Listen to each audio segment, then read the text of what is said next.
ભારતીય સનાતન પરંપરામાં રાશિનું ઘણું મહત્વ છે. રાશિચક્રને જોઈને બાળકનું નામ અને લગ્ન જેવા શુભ પ્રસંગોની તિથિ નક્કી કરવામાં આવે છે. પરંતુ શું તમે જાણો છો કે તમે તમારી રાશિ પ્રમાણે તમારા ઘરમાં વૃક્ષો વાવી શકો છો?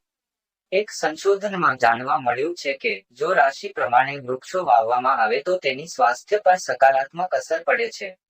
આ સાથે આ છોડ તમારી આસપાસ સકારાત્મક વાતાવરણ પણ બનાવે છે. ઝાંસીના central agro forestry research institute CAFRI ખાતે રાશિ વાટિકા તૈયાર કરવામાં આવી છે. અહીં 9 રાશિઓ અનુસાર રોપાઓ વાવવામાં આવ્યા છે. વૃક્ષારોપણ કરતી વખતે એ વાતનું પણ ધ્યાન રાખવામાં આવ્યું છે કે બુંદેલખંડના વાતાવરણમાં આ છોડ સરળતાથી ઉગાડી શકાય.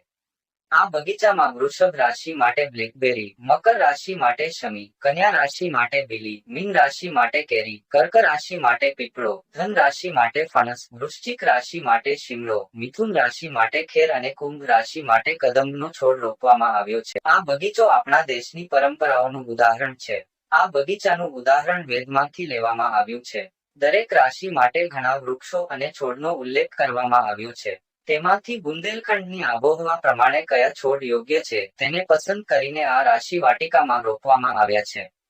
જો કોઈ વ્યક્તિ પોતાની રાશિ પ્રમાણે આ વૃક્ષો અને છોડ પોતાના ઘરમાં લગાવે છે તો તેના જીવનમાં સકારાત્મક પરિવર્તન આવશે.